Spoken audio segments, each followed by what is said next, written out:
ভূতনাথের diary. Anise দেব। Mister Joardar, আপনার কাছে কোনো অলৌকিক সমস্যা নিয়ে আমি আসিনি। ভূত প্রেতের ব্যাপারে কোনো সাহায্য চাইতে আসিনি। একটু থামলেন ভদ্রলোক। বোধহয় পরের কথাগুলো মনে মনে গুছিয়ে নিতে চাইছিলেন। হাতের জ্বলন্ত সিগারেটে ঘন ঘন তিনটে টান দিয়ে শেষ টুকরোটা খুব সাবধানে অ্যাস্ট্রের গায়ে ঘষে নিভিয়ে দিলেন। তারপর সেটা অ্যাস্ট্রের গর্তে ফেলে দিয়ে কুলকুল করে ধোঁয়া ছাড়লেন। ঘরে ধোঁয়ার মেঘ তৈরি হয়ে গেল। সেই মেঘের দিকে মুখ তুলে অবশ চোখে তাকিয়ে রইলেন তিনি। যেন অপূর্ব এক রামধনু তাঁকে মুগ্ধ করে দিয়েছে। মেঘ ধীরে ধীরে ফিকে হয়ে মিলিয়ে গেল। তখন ভদ্রলোক আন্নাভাবে বিড়বিড় করে বললেন, বলতে গেলে এরকমই এক ধোঁয়ার গল্প আপনাকে আমি শোনাতে এসেছি। তবে সেটা সাদা ধোঁয়া নয়, কালো ধোঁয়া। ঘন কালো ধোঁয়ার মেঘও বলতে পারেন। প্রিয়নাথের কৌতূহল ক্রমশ বাড়ছিল। ভদ্রলোকের নাম অশেষ শিকদার। এয়ারপোর্টে চাকরি করতেন, বছর চারেক হল রিটায়ার করেছেন। তাঁর এক ছেলে, এক মেয়ে। ছেলে রনিত বিদেশ সঞ্চার নিগম লিমিটেডে করণিক। প্রায় ৮ বছর হল বিয়ে করেছে। ৩.৫ বছরের একটি মেয়েও আছে। অশেষবাবুর মেয়ে প্রমিতা পাস কোর্সে বি.এসসি পাশ করে বসে আছে। ঘরকন্যার কাজে মাকে সাহায্য করে আর গোটা চারেক টিউশনি করে। ওঁরা সবাই থাকেন কৈখালিতে। রিটায়ার করার পর অশেষবাবু সেখানে বাড়ি করেছেন। মোট ৬ জন মানুষ নিয়ে ওঁদের পরিবার বেশ সুখেই দিন কাটাচ্ছিল। কিন্তু গত অগ্রহায়ণের এক অমাবস্যার রাত থেকে ওঁদের জীবনের ছকটা পাল্টে গেছে। ওঁদের সুখশান্তির সাজানো ঘুঁটিগুলো কেউ যেন কাঠের একটা কৌটোয় ভরে পাগলের মতো ঝাঁকিয়ে তারপর এলোমেলোভাবে ছড়িয়ে ছত্রখান করে দিয়েছে। অশেষ শিকদার কদিন ধরেই প্রিয়নাথকে ফোন করে দেখা করতে চাইছিলেন।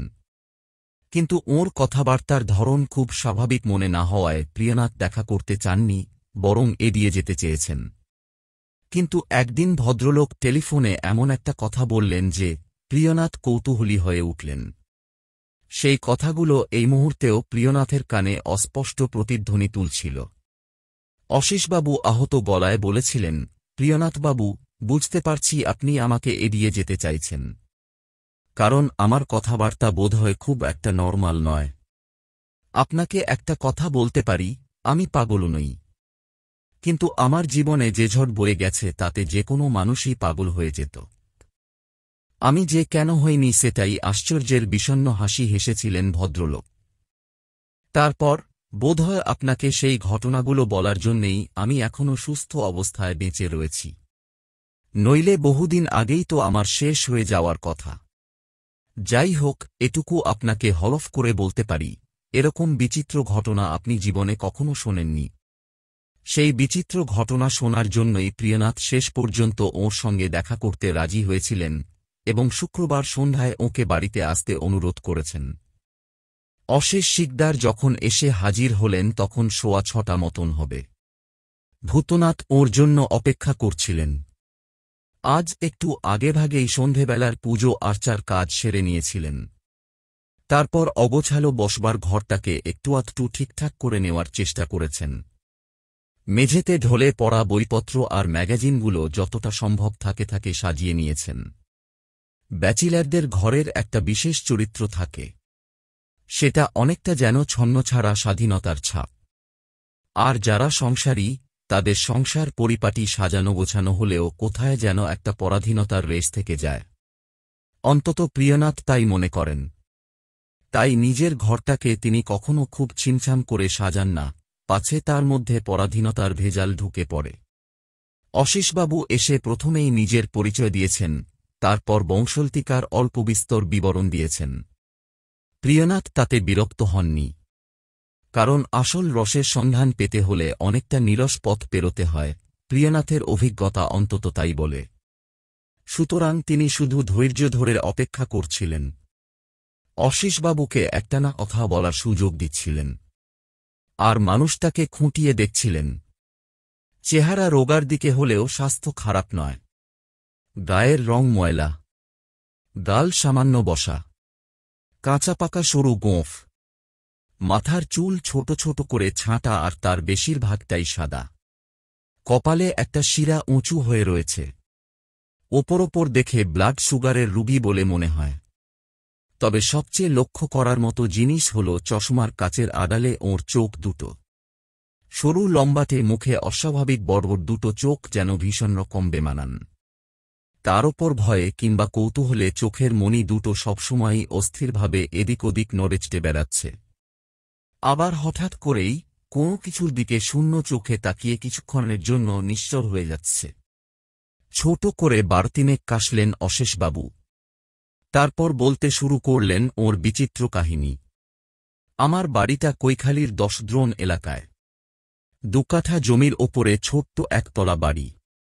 জমির ফাঁকা জায়গাটায় কয়েকটা সুপুরি গাছ আর একটা পেয়ারা গাছ আছে। পেয়ারা গাছটায় ভোরের দিকে কিংবা বিকেলের দিকে 2-4টে পাখিটাকি আসে, বসন্তবৌরি, বুলবুলি, কাঠঠোকরা, এছাড়া শালিকচুড়ুই তো আছেই। বাড়ি আমার হয়তো কোনোদিনই করা হয়ে উঠত না, যদি না হঠাৎ করে লালটুর সঙ্গে আমার পরিচয় হয়ে যেত। লালটু ওই এলাকারই ছেলে।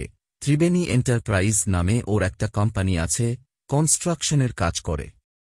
ওর সঙ্গে রয়েছে এক ঝাঁক তরতাজা যুবক, বিশ্বজিৎ, বাচ্চু, পল্টু, দেবাশিস আরও অনেকে। এলাকায় কোনো উৎসব হলে ওরা সবার আগে হৈহি করে মেতে ওঠে। আবার কারো অসুখ বিসুখ বা বিপদাপদ হলে সবার আগে ওরাই ঝাঁপিয়ে পড়ে, ঝড় বৃষ্টি রাত বিরেতের তোয়াক্কা করে না। লালটু আমাকে ধারে জমির মালিক হওয়ার ব্যবস্থা করে দিয়েছিল, ধারে বাড়ি তৈরি করে দিয়েছে। আমি কোনো রকমে টাকার জোগাড় করে ওকে কিস্তিতে কিস্তিতে শোধ দিয়েছি। বাড়িতে আমি আছি আজ 4 বছর, কিন্তু ওর ধার এখনও শোধ করতে পারিনি, সামান্য কিছু বাকি আছে। আমি মনে মনে জানি ওর টাকা হয়তো আমি শোধ করে দেব, কিন্তু ওর ঋণ সারা জীবনেও শোধ করতে পারব না। লালটুর কথা এত করে বলছি তার কারণ আমার এই বিপদেও ও ঝাঁপিয়ে পড়েছিল। ওর বন্ধুবান্ধবের দল নিয়ে প্রাণপথ লড়াইয়ে মেতে উঠেছিল, কিন্তু পারেনি। বোধহয় পারা সম্ভব ছিল না বলেই। গত বছর অগ্রহায়ণ মাসের এক বিকেলে আমি বাড়ির বারান্দায় চুপচাপ বসেছিলাম। শিবানী, মানে বুমা, ওর মেয়ে মনুমনকে নিয়ে পেয়ারা গাছের নিচটায় বসেছিল।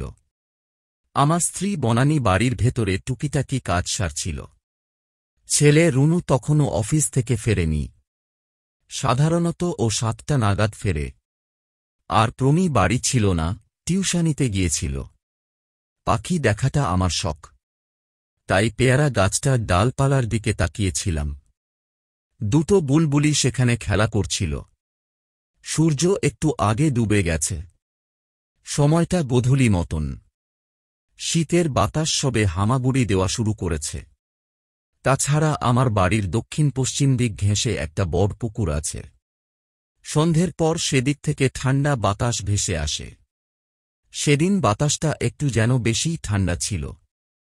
হঠাৎই আমার চোখে পড়ল একটা ছোট মেঘের টুকরো যেন আমার বাড়ির দিকে ভেসে আসছে। সাধারণ মেঘের মতো হলে ব্যাপারটা আমার চোখ টানত না, কিন্তু ওটার ভেতরে একটা কিছু ঘুরপাক খাচ্ছিল। যেন কালো মেঘের ভেতরে একটা আরও কালো মেঘের ডেলা খাঁচায় বন্দি বাঘের মতো অস্থিরভাবে পাক খাচ্ছে আর ফুঁসছে। পশ্চিমের আলো একপাশ থেকে এসে ওটার ওপরে পড়েছিল। তাতে মেঘটাকে আরও অদ্ভুত দেখাচ্ছিল। অদ্ভুত বলতে কিরকম? কালীপুজোর সময় আকাশে হাউই ওড়ে দেখেছেন? একরকম হাউই আছে যেগুলো আকাশে গিয়ে পুড়ে ছাই হয়ে যাওয়ার পর কয়েকটা উজ্জ্বল সাদা আলোর কণা ঝিকমিক করে জ্বলতে থাকে আর হাওয়ার ভাসতে ভাসতে নামতে থাকে নিচের দিকে। এই মেঘটার ভেতরেও সেরকম কিছু একটা হচ্ছিল। ওটার ভেতরে যেন অসংখ্য বিদ্যুতের কণা জ্বলছিল আর নিভছিল। মেঘটা ভাসতে ভাসতে আমার বাড়ির চৌহদ্দির মধ্যে এসে পড়ল। তারপর পেয়ারা গাছটার ডালপালা পাতার ভেতরে ঢুকে পড়ল। দিনের আলো মরে আসছিল, তাই মেঘটাকে আর স্পষ্ট করে দেখতে পাচ্ছিলাম না। তবে হঠাৎই নজরে পড়ল একটা বুলবুলি পাখি নেই। চঞ্চল হয়ে এডাল সেডাল করতে করতে কখন যেন উড়ে পালিয়েছে। আপনি তো জানেন বুলবুলি পাখি জোড়ায় জোড়ায় থাকে। তাই ভাবলাম অন্য বুলবুলিটা এখনই উড়ে চলে যাবে সঙ্গীর কাছে, কিন্তু সেরকম কিছু হল না। বরং একটা চিৎকার কানে এলো, কোনো পাখির কর্কশ চিৎকার। বেড়াল পাখির ছানা চুরি করতে এলে মা পাখি যেমন কর্কশ চিৎকার করে অনেকটা সেই রকম। আর তারপরই দেখলাম অন্য বুলবুলিটা গাছ ছেড়ে বাইরে বেরিয়ে এলো। গাছটাকে ঘিরে পাগলের মতো এলোমেলোভাবে উঠতে লাগল আর ডাকতে লাগল।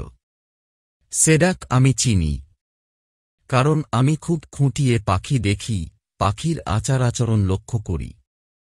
হারানো সঙ্গীর খোঁজে বুলবুলি অনেক সময় এরকম করে।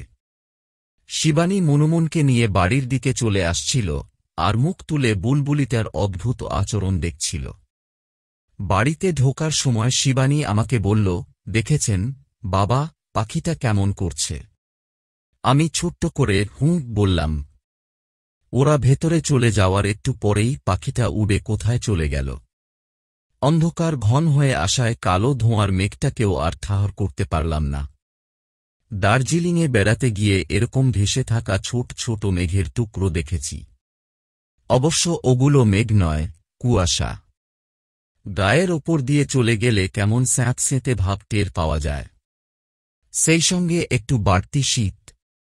এই কালো মেঘের টুকরোটা আমাকে দার্জিলিংয়ের কথা মনে করিয়ে দিচ্ছিল। এমন সময় আমি একটা স্যাঁতস্যাঁতে ভাব টের পেলাম। আচমকা একটা শীত আমাকে কাঁপিয়ে দিল। আমি তাড়াতাড়ি বারান্দা থেকে উঠে ঘরে চলে এলাম। তখন বুঝিনি আমার পিছু পিছু আরও একজন কেউ ঢুকে পড়েছে ঘরের ভেতরে। সেটা বুঝলাম পরদিন রাতে। সেদিন রাতে খাওয়া দাওয়া শেষ করে বারান্দায় বসে একটা সিগারেট ধরিয়েছি। রাত তখন কটা হবে? 11:15। রুনু, শিবানী, প্রমিতারা সব শুয়ে পড়েছে। বনানী তখন রান্নাঘর শেষবারের মতন গুছিয়ে নিচ্ছে। ও প্রমিতার কাছে শোয়। আমি ড্রয়িং কাম ডাইনিং স্পেসে হালকা বিছানা পেতে শুই। তো চেয়ারে হেলান দিয়ে সিগারেট টানতে টানতে ডাইনিং স্পেসের সিলিংয়ের দিকে আমার চোখ চলে গিয়েছিল। তখনই খেয়াল হল সিলিংয়ের এক কোণে যেন একটুকরো কালচে ধোঁয়া জমাট বেঁধে রয়েছে। ধোঁয়া বা মেঘ বা ছায়া যাই বলুন, ওটার কোনো নির্দিষ্ট শেপ ছিল না। দেওয়ালের কোণে ছড়িয়ে ছিটিয়ে কেমন যেন লেপ্টে ছিল, অনেকটা ড্যাম্পের ছাপের মতন। আমি সিগারেট ফেলে দিয়ে ঘরে চলে এলাম। ছায়াটার ঠিক নিচে দাঁড়িয়ে মুখ তুলে ওটাকে পরীক্ষা করার চেষ্টা করলাম। না, তেমন কোনো ব্যাপার আমার নজরে পড়ল না। শুধু মনে হল দেওয়ালের গায়ে লেপ্টে ওটা যেন সামান্য নড়েচড়ে বেড়াচ্ছে, ঠিক আমিবার মতন। বনানী আমার বিছানা পাততে এলো। ওকে ব্যাপারটা বললাম, আঙুল তুলে দেখালামও। ও খুব একটা আমল দিল না। আঁচলে হাত মুছতে মুছতে ওটার কাছে এগিয়ে গিয়ে এক পলক কি দেখল ওই জানে।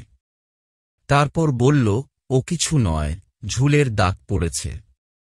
তোমাকে বললাম রান্নাঘরে একটা এক্সস্ট ফ্যান লাগাও, তা আমার কথা শুনলে না। ও পরে একদিন আমি সন্ধ্যার মাকে নিয়ে ঝুলঝাড়ু দিয়ে সাফ করে দেব। এখন শোবে এসো। আলো নিভিয়ে শুয়ে পড়লাম বটে, কিন্তু খচকচানিটা মন থেকে গেল না। কেমন যেন মনে হল কাল সকালে উঠে ওই কালচে ছোপটাকে ওখানে আর দেখতে পাব না। পরদিন সকালে উঠে দেখলাম আমার ভাবনা অক্ষরে অক্ষরে সত্যি হয়ে গেছে। এতে আমার স্বস্তি পাওয়ার কথা, কিন্তু তার বদলে অস্বস্তিটা বেড়ে গেল। ছায়াটা এবার কোথায় কিভাবে দেখা দেবে সে নিয়ে চিন্তায় পড়ে গেলাম। ঠিক 5 দিন পর ছায়াটা সাংঘাতিকভাবে জানিয়ে দিল ও আছে। চলে যাওয়ার জন্যে ও আমার বাড়িতে এসে ঢোকেনি। কিন্তু আমার বাড়িটাই কেন যে ওর পছন্দ হল। পরে অবশ্য বুঝেছি শুধু আমার বাড়িটা নয়, আমাকেও ওর ভীষণ পছন্দ হয়েছে। আমাকে ছেড়ে ও কিছুতেই যাবে না। কেন তা জানি না। আমাদের বাড়ির রোজকার নোংরাগুলো পলিথিনের প্যাকেটে করে সামনের সরু একটা রাস্তায় ফেলা হয়। ওখানে আরও 2-4টে বাড়ির আবর্জনা এসে পড়ে। সেগুলো ফেলামাত্রই পাড়ার 2টো বেড়াল আর একটা নেডি কুকুর সেখানে এসে হাজির হয়। তারপর প্যাকেটগুলো নিয়ে টানহ্যাঁচড়া করে নিজেদের মধ্যে ভাগাভাগি করে কাঁটাকুটো খায়।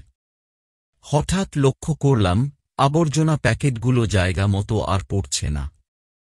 কিংবা বলা যায় পড়ার পরই ওগুলো নিয়ে কেউ চম্পট দিচ্ছে। এ নিয়ে কাউকে কিছু বলার আগেই আরেকটা নতুন জিনিস আবিষ্কার করলাম। আমার বাড়ির পেছন দিকটায় একটা তেঁতুল গাছ আছে। তার পাশ ঘেঁষেই আমার সেপটিক ট্যাঙ্ক। তো মাঝে মাঝেই আমি বাড়ির চৌহদ্দি ঘুরে তদারকি করি, সাফসুতরো করি। সেদিন করতে গিয়ে দেখি তেঁতুল গাছটার গোড়ায় একরাশ আবর্জনা ছড়ানো। প্যাকেট ছিঁড়ে কেউ ওগুলোর মধ্যে থেকে পাগলের মতো খাবার খুঁজে বেরিয়েছে। সন্দেহ করলাম এ হয়তো কাকের কাণ্ড, আবার বেড়াল কুকুরও হতে পারে। কিন্তু লক্ষ্য করলাম ছড়ানো আবর্জনায় মাছের কাঁটা বা মাংসের হাড় এক কণাও নেই, বরং ভাত তরকারি আর রুটির টুকরো অল্প বিস্তর পড়ে আছে। কাক বেড়াল কুকুর হলে মনে হয় না এগুলো পড়ে থাকত। তাছাড়া এ জায়গাটায় কখনো আবর্জনা ফেলা হয় না বলে ওরা বোধহয় এদিকটায় আসেনি।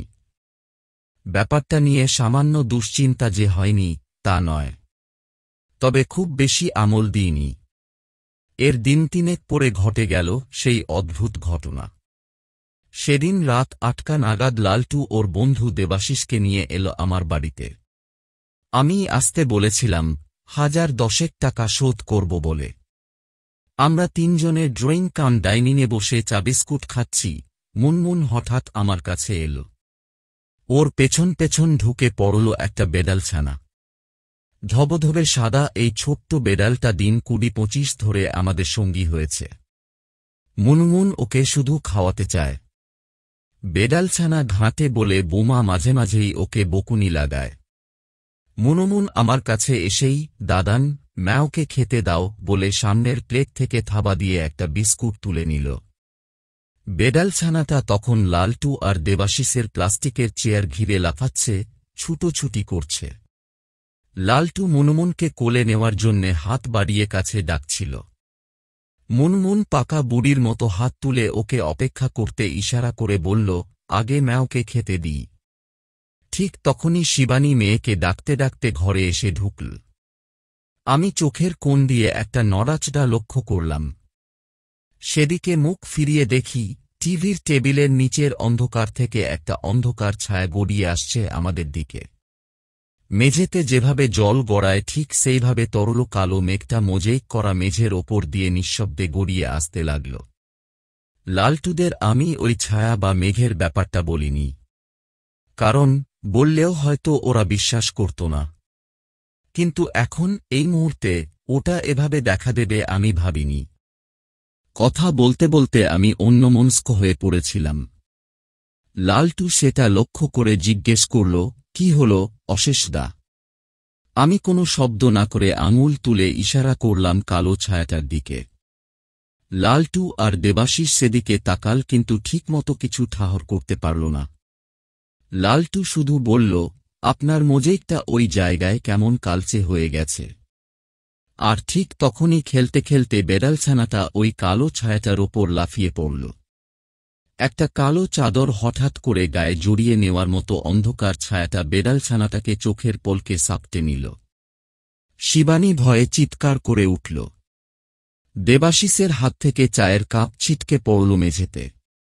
লালটু চেয়ারটা ঠেলে সরিয়ে দিয়ে উঠে দাঁড়াল।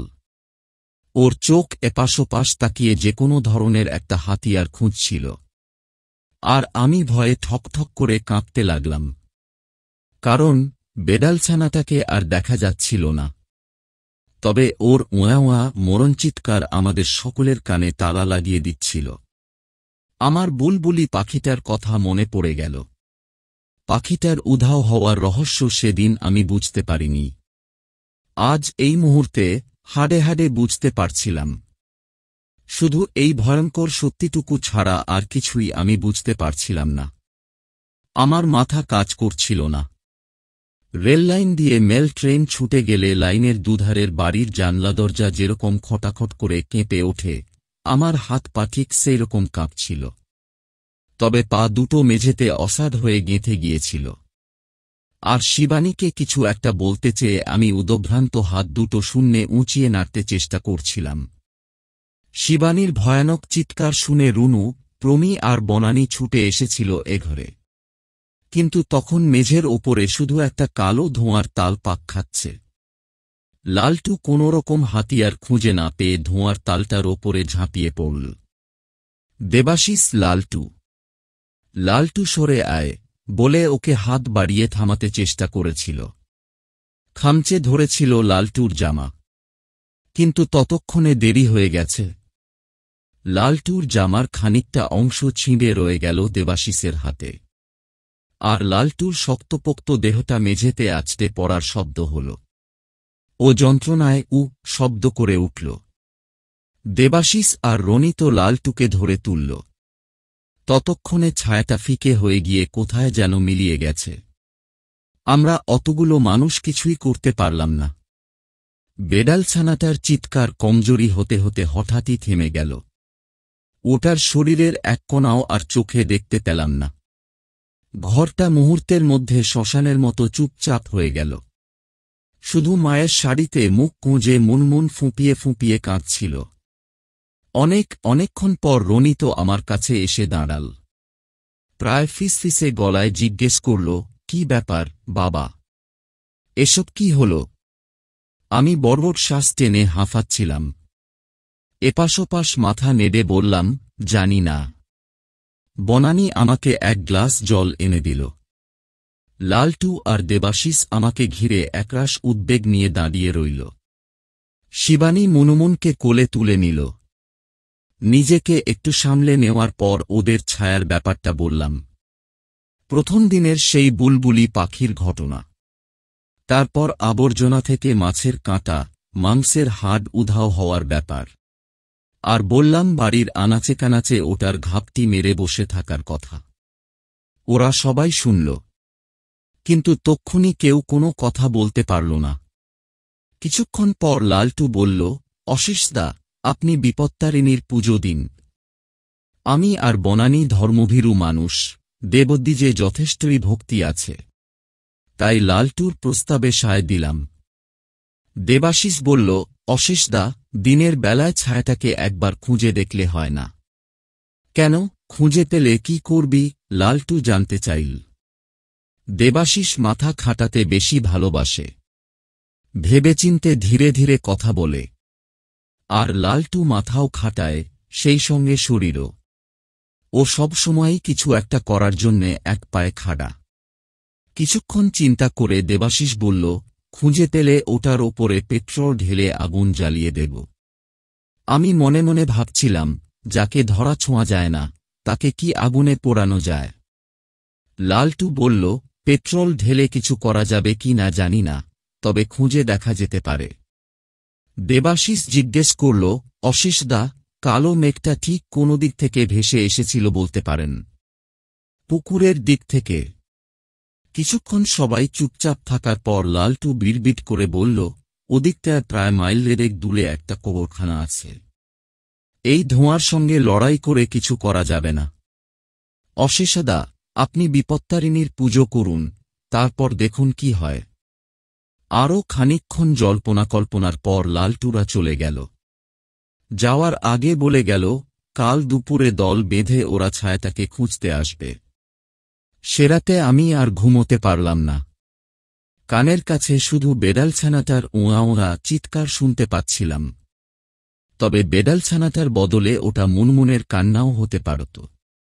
ঈশ্বর মুনমুনকে বাঁচিয়ে দিয়েছেন। একটা ভাবতেই আতঙ্কের একটা হিম প্রবাহ আমার শিরদাঁড়া বেয়ে নেমে গেল। মনে হল, কালো ছায়াটার সঙ্গে আমরা পেরে উঠব না। পরদিন দুপুরে লালটুর দলবল এল আমার বাড়িতে। তন্ন তন্ন করে কালো ছায়ার দলাটাকে খুঁজল ওরা, কিন্তু সমস্ত খোঁজাখুঁজিই সার হল। ওটার কোনো হদিস পাওয়া গেল না। ওরা চলে যাওয়ার অনেক পরে সন্ধে 6:30 নাগাদ ছায়াটাকে আমি দেখতে পেলাম। ওটা কোথায় লুকিয়েছিল জানেন? শুনলে আপনার গা ঘিন ঘিন করে উঠবে। আমি তখন বাথরুমে গিয়েছিলাম। হঠাৎই দেখি পায়খানার প্যানের গর্ত থেকে এক দলা কালো ধোঁয়া পাক খেয়ে বেরিয়ে আসছে। গাঢ় কালো ধোঁয়াটার ভেতর থেকে যেন একটা চাপা রাগ ফুটে বেরোচ্ছিল। আর বাথরুমের আলো স্পষ্ট দেখলাম, ওটার ভেতরে বিন্দু বিন্দু কয়েকটা আগুনের ফুলকি বালির কণার মতো চিকচিক করছে। সাপের ছোবল মারার ভঙ্গিতে ধোঁয়ার একটা অংশ শুরু হয়ে আমার দিকে ছিটকে এল। আমি ভীষণ ভয় পেয়ে গিয়ে বাথরুম থেকে একরকম পালিয়েই এলাম। রথের পরে শনিবার বা মঙ্গলবার দেখে সাধারণত বিপত্তারিণীর পুজো হয়, কিন্তু আমার মনে হল সেই দিনের জন্যে অপেক্ষা করতে হলে পুজো আমাদের বোধহয় আর করাই হবে না। তাই পাড়ার এক ঠাকুরমশাইকে ধরে জোর করে একটা দিন ঠিক করে বিপত্তারিণীর পুজো করলাম। কিন্তু অবস্থা একটুও বদলাল না। ছায়াটাকে মাঝে মাঝেই দেখা যেতে লাগল। রনিত, প্রমিতা, বুমা ওরা সবাই মিলে আমাকে চাপ দিতে লাগল, বলল বাড়িটা ছেড়ে দেওয়ার জন্যে। কিন্তু চাকরি জীবনের পয়সা তিল তিল করে জমিয়ে ধার নিয়ে বহু কষ্টে বহু পরিশ্রম করে এ বাড়ি আমি তৈরি করেছি। সে বাড়ি এক কথায় বেচে দেব। তাছাড়া এখন এই অভিশপ্ত বাড়ি কিনবেই বা কে? আমি ওদের কথায় রাজি হতে পারলাম না। ছেলেমেয়ের সঙ্গে আমার চাপা মন কষাকষি চলতে লাগল। রাতের ঘুম, দিনের শান্তি সব উবে গেল। আমার উদভ্রান্ত অবস্থা দেখে, কষ্ট দেখে বনানীও খুব মনমরা হয়ে পড়ল। ঠাকুরকে প্রাণপণে ডাকতে লাগল আর মুখে আঁচল গুঁজে কাঁদতে লাগল। আমি ভেতরে ভেতরে শেষ হয়ে যেতে লাগলাম। এরপর একদিন আরেকটা সাংঘাতিক ব্যাপার হল। বিকেল গড়িয়ে সবে সন্ধে হচ্ছে। শিবানী রান্নাঘরে চা করছিল। বনানী মুনমুনের একটা ছেঁড়া জামায় ছুঁচের ফোঁট দিচ্ছিল। মুনমুন আমার সঙ্গে ড্রয়িং কাম ডাইনিংয়ে বসে টিভি দেখছিল। আর প্রমি আমাদের সামনেই মেঝেতে বসে এক গাদা অডিও ক্যাসেট নিয়ে তার কি একটা লিস্ট তৈরি করছিল। হঠাৎই শিবানীর ভয়ঙ্কর চিৎকারে আমরা আপদমস্তক কেঁপে উঠলাম। ও যেন অন্ধ আতঙ্কে পাগল হয়ে একটানা মরণ চিৎকার করে চলেছে। তারই মধ্যে বাসনপত্র ছিটকে পড়ার শব্দ হল। কিছু কাপ প্লেট বোধহয় ভাঙচুর হল। প্রথম ধাক্কাটা সামলে নিতে আমাদের কয়েক মুহূর্ত সময় লাগল। তারপরই আমরা ছুট লাগলাম রান্নাঘরের দিকে। গিয়ে যা দেখলাম সেটা সংক্ষেপে গুছিয়ে বলার চেষ্টা করছি। দোলের সময় কালো রং মেখে ভূত হলে যেমনটি দেখতে হয়, শিবানীর অবস্থা অনেকটা সেই রকম। ওর ফর্সা শরীরে, শাড়িতে, ব্লাউজে সর্বত্র হতচ্ছাড়া কালো ছোপ। তবে ও নিজের পায়ে ভয় করে দাঁড়িয়েছিল না। শূন্যে ওর দেহটা পাক খাচ্ছিল, লাট খাচ্ছিল, আর ও হাত পা ছুটছিল। সাঁতার না জানা মানুষ সাগরে ভেসে গেলে বাঁচার চেষ্টায় যেভাবে হাত পা ছোড়ে, ঠিক সেই রকম। সোজা কথায় ওই ভয়ঙ্কর কালো ধোঁয়ার তালটা শিবানীকে সাপটে ধরে যেন চেটেপুটে গিলে খাচ্ছিল। আমাদের সবাইয়ের চিৎকারে এক কান ফাটানো হট্টগোল শুরু হয়ে গেল। আমি, বনানী আর প্রমি শিবানীর শাড়ি জামা কাপড় হাত পা খামচে ধরে পাগলের মতো এলোপাতাড়ি টানতে শুরু করলাম। ওরই মধ্যে প্রমি আর বনানী হাউমাউ করে কাঁদছিল, আর মুনমুন ভয়ে নীল হয়ে গিয়ে মা মা বলে চিৎকার করছিল। কালো ছায়াটার শরীর থেকে একটা হিস হিস শব্দ শুনতে পাচ্ছিলাম, কিন্তু আমি এতটুকুও ভয় পাইনি। বরং আমার ভেতরে একটা বেপরোয়া রাগ আর জেদ টগবগ করে ফুটছিল। রান্নাঘরের বদ্ধ জায়গায় তুমুল লড়াইয়ের পর শিবানীকে আমরা বাঁচাতে পারলাম। কালো ছায়াটা আচমকা শিবানীকে ছেড়ে দিয়ে রান্নাঘরের জানলা দিয়ে চম্পট দিল। শিবানীর শরীরটা হাত দুয়েক ওপর থেকে খসে পড়ল মেঝেতে। ওর নাকের ডান দিকের ফুটো দিয়ে রক্ত গড়িয়ে পড়ছিল। বেশবাস অগোছালো, দুচোখ ভয়ে বোজা। ও বড়বড় শ্বাস ফেলছিল আর থরথর করে কাঁপছিল। প্রমি আর বনানী ওর ওপরে ঝুঁকে পড়ে চিৎকার করে কাঁদছিল আর ওকে বারবার ডাকছিল, বুদি, বুদি, শিবানী, শিবানী। আমি বনানীকে চেঁচিয়ে বললাম, মুনমুনকে ধরো। শিবানীর চোখে মুখে মাথায় জল দাও। আমি এক্ষুনি বীরেন ডাক্তারকে ডেকে নিয়ে আসছি। ডাক্তার ওষুধ করে প্রায় 3 দিনের চেষ্টায় শিবানীকে ভালো করে তুললাম। ও বলল, চাপাতা রাখার কৌটোর ঢাকনা খুলতেই ভেতরে ঘাপটি মেরে লুকিয়ে থাকা কালো ছায়াটা ওর ওপরে ঝাঁপিয়ে পড়ে। কথাটা শুনে আমি হঠাৎই কেমন শিউরে উঠলাম। শিবানীর দুর্ঘটনার পর থেকেই আমাদের সংসারে চিৎ ধরে গেল। সেদিন রুনু অফিস থেকে বাড়ি ফেরার পর শিবানীর অবস্থা দেখে শুনে একেবারে হুলুস্থুল কাণ্ড বাঁধিয়ে দিয়েছিল। আমাকে ও সাফ জানিয়ে দিল শিবানী একটু ভালো হয়ে উঠলেই ওরা আমার অভিশপ্ত বাড়ি ছেড়ে চলে যাবে। এখানে আর এক মুহূর্ত থাকবে না। 4-5 দিন ধরে বাড়িতে প্রচণ্ড অশান্তি চলল। আমি একেবারে নির্বিকার নির্লিপ্ত হয়ে গেলাম। কেউ 100টা কথা বললে হয়তো একটা কথা বলি। আমার আর কিছুই যেন ভালো লাগছিল না। বাঁচার ইচ্ছে একেবারে উবে গিয়েছিল।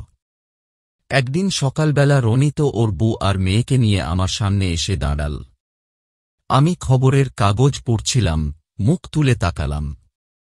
দেখি ওরা স্নান-টান সেরে সেজেগুজে বাক্স প্যাঁটরা নিয়ে একেবারে তৈরি হয়ে এসেছে। বাবা, আমরা চলে যাচ্ছি, মেঝের দিকে তাকিয়ে আলতো গলায় বলল রুনু। তারপর একটু থেমে সময় নিয়ে, তোমারও চলো। মাকে বলেছি, মা, প্রমি ওরা রাজি আছে। তাহলে তুমি ওদের নিয়ে চলে যাও। একটা বলে আমি আবার খবরের কাগজের পাতায় চোখ রাখলাম। প্রমি আর বনানী বোধহয় পর্দার আড়াল দাঁড়িয়েছিল। আমার জবাব শুনে সামনে বেরিয়ে এলো। বনানী আমার কাছে এসে খবরের কাগজটা ছিনিয়ে নিয়ে মেঝেতে ছুঁড়ে ফেলে দিল।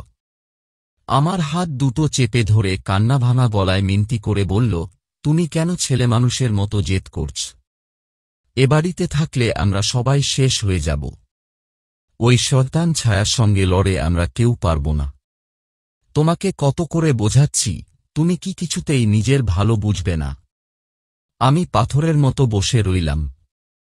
জানলা দিয়ে বাইরের গাছপালা আর আকাশ দেখছিলাম। এবার প্রমিতা আমার কাছে এগিয়ে এলো। বাবা। আমি ওর দিকে তাকালাম। ওর চোখে মুখে একটা জেদি ছাপ। ও আমার ধাত পেয়েছে। বাবা, মরতে আমি ভয় পাই না। তবে এভাবে মরার কোনো মানে হয় না। এখানে থাকলে আমাদের সবার ক্ষতি হবে। তুমি কি তাই চাও? আমি এপাশোপাশ মাথা নাড়ালাম, না, চাই না। তাই তো বলছি, তোমরা সবাই চলে যাও, এ বাড়িতে আমি একা থাকব। আমি এর শেষ দেখে তবে ছাড়ব। প্রমিতা বোধহয় বুঝতে পারল আমার সঙ্গে কথা বলে আর লাভ নেই। আমি সিদ্ধান্ত নিয়ে ফেলেছি। তাই একটা দীর্ঘশ্বাস ফেলে বনানীকে বলল, মা, চলো, আর সময় নষ্ট করে লাভ নেই। বনানী জলভরা চোখে মেয়ের দিকে তাকিয়ে মাথা নাড়ল, কাঁদতে কাঁদতে বলল, না রে, আমার আর যাওয়া হবে না। তোরা যা। অনেক টানাপোড়েন আর কান্নাকাটির পর ওরা চলে গেল। শুধু বনানী ওর একগুঁয়ে স্বামীটাকে আঁকড়ে ধরে পড়ে রইল। আমরা দুটি প্রাণী ওই বাড়িতে রয়ে গেলাম। আর ছায়াটাও রয়ে গেল। বনানী ঠাকুর দেবতা নিয়ে সময় কাটায়। আর সুযোগ পেলেই আমার মেজাজ বুঝে পুরনো অনুরোধটা করে, চলো, এ বাড়ি ছেড়ে আমরা চলে যাই। নতুন ধরনের দুর্ঘটনা আর না হলেও একটা ব্যাপার লক্ষ্য করছিলাম। ছায়াটা সবসময় আমার কাছাকাছি থাকে। যখন তখন আড়াল থেকে বেরিয়ে এসে আমাকে দেখা দেয়। আমার চারপাশে ঘুরঘুর করে। যেন কিছু একটা করতে চায়। সেটা করবে নাকি ভাবছে। তখনও বুঝিনি ওর মতলবটা কি। যখন বুঝলাম তখন অনেক দেরি হয়ে গেছে। বাইরের বাগানে দু-একটা পাখি মাঝে মাঝে উধাও হচ্ছিল। মাছের কাঁটা, মাংসের হাড় আগের মতোই গাঢ়াকা দিচ্ছিল। তবে এইসব ছোটখাটো ব্যাপারগুলো আমার গাসোয়া হয়ে গিয়েছিল। ছায়াটাকে আমরা বন্দি করতে চাইতাম বটে, তবে তার কোনো পথ খুঁজে পাচ্ছিলাম না। আমি আর বনানী পাড়ার লোকজনের সঙ্গে মেলামেশা বন্ধ করে দিয়েছিলাম। ছোট্ট বাড়িটায় আমরা দুজনে মুখ বুজে দিন কাটাই। প্রমিতা বা রনিতাদের কখনো আসতে বলি না। ওরা কেউ ফোনে খবর নিলে দায়সারা ঠান্ডা উত্তর দিই। এরকম একটা অবস্থা যখন চলছে, তখন এক অমাবস্যার রাতে ছায়াটাকে আমি বন্দি করতে পারলাম। বনানী ব্যাপারটা দেখে ভয়ে অজ্ঞান হয়ে গিয়েছিল। পরে ধীরে ধীরে ব্যাপারটাকে সরিয়ে নিয়েছে। আমিও সইয়ে নিয়েছি। ধরে নিয়েছি এটাই আমার নিয়তি। একদিন রেডিওতে আপনার একটা ইন্টারভিউ শুনলাম। আমার খুব ভালো লাগল। তখনই মনে হল আপনাকে আমার ব্যাপারটা আমি জানিয়ে যাব। অন্তত একজন ব্যাপারটা জানুক, যে এটা আগাপাস্তলা বিশ্বাস করবে। তারপর অনেক কাঠখড় পুড়িয়ে আপনার ফোন নাম্বার জোগাড় করেছি। এরপর তো আপনি সব জানেন। অশেষ শিকদারের মুখটা ভীষণ বিষাদগ্রস্ত আর করুণ দেখাচ্ছিল। কাহিনী শেষ করে তিনি যেন কোনো কিছুর জন্য অপেক্ষা করতে লাগলেন। প্রিয়নাথ সিগারেট ধরিয়েছিলেন। অশেষবাবুও। ওদের দুজনের ধোঁয়া ঘরের মধ্যে কুয়াশা তৈরি করছিল। প্রিয়নাথ কালো ছায়াটাকে চোখের সামনে দেখতে চাইছিলেন, তাই মনে মনে ধোঁয়াটার রং কালো করে দিলেন।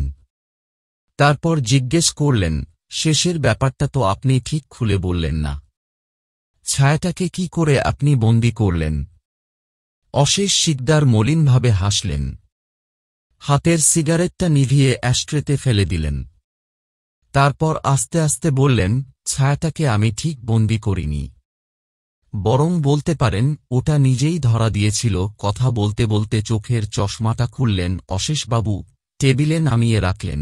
আপনাকে ব্যাপারটা দেখাই, তাহলে বুঝতে পারবেন। পূর্ণ দৃষ্টি মেলে প্রিয়নাথের দিকে তাকালেন অশেষ শিকদার। ওর বড়বড় চোখ দুটো ধীরে ধীরে ঘোলাটে হয়ে গেল। তারপর একটা গাঢ় কালো ছায়া কোথা থেকে এসে ওর চোখ দুটো ঢেকে দিল।